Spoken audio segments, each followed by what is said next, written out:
What's up, everybody? The real Rant reviewer here. Yes, I'm back. Thanks for joining me in another video. It is Pet Sematary. We are gonna massively rant on this fucking movie, 2019's guys, Pet Sematary. Yes, we're gonna have a massive rant for this shit. This is what I do. This is what we do.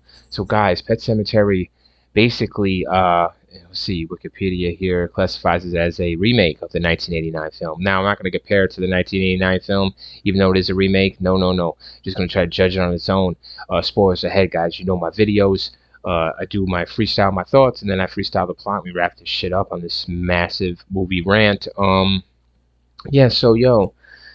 This fucking movie, dude. I want to point out a couple things. The main character here, the main actor, Jason Clark, he just doesn't do the job, guys.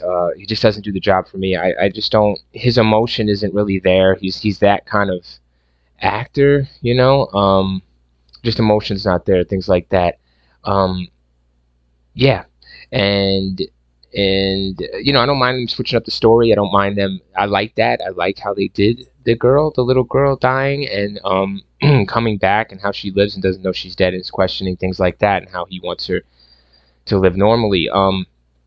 Pretty cool premise. And then you got the guy is Judd here, John Lithgow, whatever. He's just, to me, he's horrible, man. I mean, the accent is shit. You know, he doesn't do that accent. He doesn't nowhere near it. It's garbage, and I don't think he's that friendly, and like Judd was in the beginning. You know, I'm comparing, but I just don't like him as the Judd character at all. I just don't like him. Really, he's not one of my favorite actors, guys. He's a great actor, but he's just not there for this movie. Um, the little girl is great. Wow. The wife is okay. The Zelda part is look at that. That was okay, but it's not as scary as we know it could be. So, that part didn't imprint on me anything. The Zelda part in this movie. The ending was okay. Didn't mind the ending. But wow, they just got a lot to do, man, and they got a lot to cover, and it's just so fucking disappointing to me. That's it. It's just a very disappointing movie. I can't knock it so hard like I was gonna do. I thought, you know what I mean? I'm just always trying to be honest here with these reviews, and um, I saw the movie about maybe twice. I would say fully twice. And I like I said, I like the ending. So the kids come through with the masks and shit to the pet cemetery is stupid because they don't follow up on that. They just say it was like it's like a local thing, and it feels to me it's a little bit of a money grab in a way, but it's all good. They tried, guys. They tried, right? Sure, they tried. All right, let's get to the plot. So, fuck this rant, stupid ass movie, wasting my time. Anyways, you get into this plot. Okay, apparently they were evicted from their home. News to me, anyways. This doctor here, Mr. Creed, uh, goes to a new place, a new house, a new area, what have you. He moves in. He has a girl and a boy, I guess, and his wife. His little girl goes into the woods. She meets Judd. Judd helps her with the bee sting. Fuck out of here. Anyways, he warns her about not going to a certain place. Judd hears voices coming from that place. It's further out in the woods, but he mentions it briefly to her, which I don't know why. Anyways, they go back to the house and they do their thing, and I guess it's their birthday party. You see the local cat they have, or the cat they own, Church, of course. Anyways, Church is killed, and then Mr. Lithgow here has a Mr. Judd says, this is movie shit. He says to Judd says to Mr. fucking Creed, come to me, I'm gonna show you the pet cemetery, beyond the pet cemetery, and blah blah blah. It's supposed to be the Wendigos out there, some shit. They're gonna elaborate more on that creature. They don't show you anything. It's just shit. He just talks about it and doesn't show anything, so it doesn't go in that direction. So it just goes in the normal direction. It's gonna go. And they bury the cat. The cat comes back the very next day, and he wants the cat to go away. The cat doesn't want to go away. The cat attacks the little kid, Gage, blah blah blah, scratches him. So Mr. Creed here, of course, he can't kill it for some reason. Don't know why. Don't want to read the Wikipedia synopsis why he can't kill this undead cat. Either way, he comes back to cause trouble because he lets it go in the wild, and then it comes back a couple days later when Mrs. Ellie here is having a birthday party, gets into the street, she sees the cat Church, she goes to run and grab him. Guess what? Bad timing. There's a Big Mac truck. It's crashes to a basically It's a cool little scene. It's a good crash scene. And it happens. She dies. She's crushed by the tanker. And they cry over her. They bury her. And Judd knows that Mr. Creed here is going to go bury his daughter, with in the forbidden burial ground, basically in the burial ground. It's a Native American burial ground from back in the day. And he says he's not going to do it. But one night they're chilling, and he drugs Judd. Judd passes out.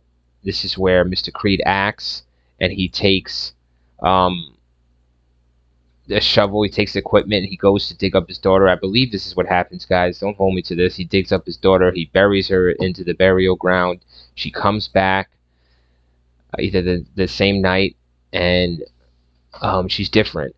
And she's talking different. She's acting different, a little slower, a little more methodical. Doesn't She asks her father if she's dead. He doesn't have. He answers, I guess, but it's in a way where it's not memorable, but could have been more memorable. But he just explains to her, I guess, whatever, and it's good for the child. It was good dialogue there for the child. Anyways, before this, the mother saw her sister that was suffering and dying, what have you, and she had to take care of her a long time ago. Anyway, Zelda, her sister, she would see flashbacks, the wife here, and has trauma from that, but that doesn't really stick with you or imprint on you either. They try for a scare, it doesn't work. They could have done a lot better. Anyways, moving on, getting back to what we were talking about. So she's back and she's trying to do normal things like dance to her music the next morning, but the father observes her dancing, but then getting furious dancing and destroying the house. As she's doing this, she loses her shit, and her dad is just like, what the fuck? And he's trying to explain to her, and she just doesn't get it. And after this rage up, this build up, or whatever he said to her triggered her, so she went or something to Judd's house. Why does she go to Judd's house? She goes to Judd's house, man, um, for a weapon or something. I don't know. She goes there and ends up killing Judd. And Judd, and she turns into things. She's got these supernatural powers. Oh, fuck me. So she's got supernatural powers. She turns to Judd's wife that's dead, and he's terrorizing him before he dies. Whatever. Killed in a non-memorable way. Because you want to see Judd go with this one. So he's dead. Fuck it. Ellie takes him out. She goes back home. The mother comes back home, and because she's just tired of being away from her family, she's worried about her husband, Mr. Creed. She comes home, finds Mr. Creed, and Ellie runs up to her out of nowhere. It's a shock moment, no doubt about it. She has nothing to do with it, which is correct. The daughter is hurt. Ellie is hurt, extremely hurt, and fucking angry. So she plans to kill the mother, which she does successfully in an upstairs bedroom while Mr. Creed is doing something, occupied with something that's not really nearly as important. Maybe sleeping. I don't know. So, anyways, and then Mr. Judd finds. Oh, Mr. Judd. This movie is so shitty. Can you tell? And Mr. Creed here. I'm getting to the end of this fucking rant, massive rant. And Mr. Creed here. Yeah, he just finds his wife. He's all devastated. He buries her in the burial ground. Ellie here comes up on him. He's able to get killed. Yeah, that's what he's able to do. He's able to get killed by her, guys, and she takes him to the pet cemetery and buries him there, or what have you.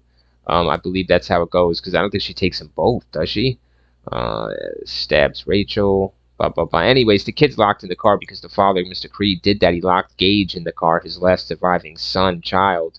And at the end of the movie, all the family is now the undead, basically. That's my point. And they do the car's keys sound goes off to unlock the car doors so they can get into Gage to make him the undead. That's how my version ended. Whatever, the theatrical, whatever you want to say, the fucking version I rented. Because I rented this shit and really regretted it, guys. I don't advise sitting down to watch this, really. I do advise the 1989 one. That's it. This one is... They try to update it, but they don't update shit. They just put different routes to the same destination, guys. So whatever. I don't know if it makes sense. I don't care. Fuck this rant. Fuck this movie. I'm out.